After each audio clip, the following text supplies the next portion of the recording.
Isa na namang mining app. Ito yung Robux. Ayan mga lods, magwi-withdraw tayo ngayon. Ayan, meron na siyang 0.35 Robux. So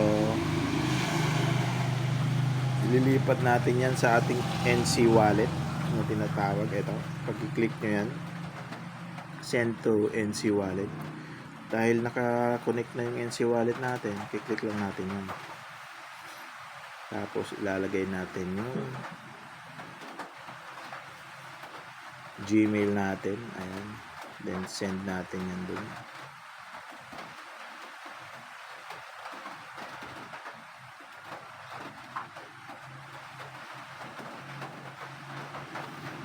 Ayan. Ayan nga pala mga lods, ayan na yung transaction natin, makikita dyan.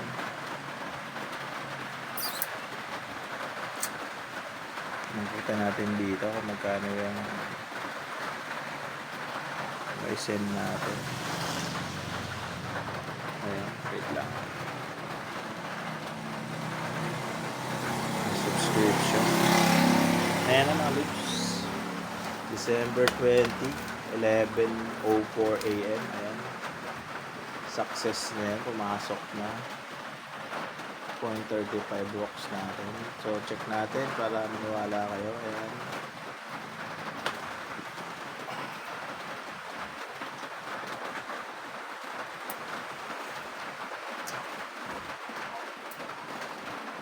ayan, opening na tayo ng NC wallet natin. 0.4 yung dati. Ayan, pumasok ngayon ng December 20, may pumasok na 0.08 USD.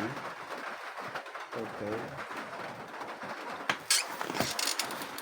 medyo talo tayo sa investment dito pala kung tutuusin, kasi nag-open tayo 200 pesos. That's around more or less $3.50. So wala pa tayong kita na $1. Hindi pa umabot ng $1. Wala pa nababawi sa kalahati ng ano natin. Pero January pa naman to. January pa naman matatapos yung 200 na binili natin na ano. So tingnan natin kung makakabawi man na ng another $1 pa. Pero meron naman sila libre, free. Yun nga lang, medyo matagal nga lang kesa yung may boost ka dito, diba? Pag kasi may boost ka sa ganito, yan, pag may boost ka dyan, ayan, pag clinic mo yan, ayan, yung boost nya naka 5 times, 10 times, 20 times, ayan. Kaso nga lang, yung payout parang kukonti, hindi ganun kalaki. Pero meron naman silang libre na pwede mong gamitin, maghihintay ka lang. Well, maliit ang kita, pero pwede na rin kung mga naghihintay ka lang naman. Yun nga lang, ang disadvantage lang ito, mayroon siyang timer. Ayan, 2 hours and 57 minutes. So ibig sabihin, kada 3 hours o-open mo yung app na to. Kasi dito, para i-activate mo yung earning ulit, every 3 hours mag-open ka, then i-activate mo lang siya, then ulit na naman.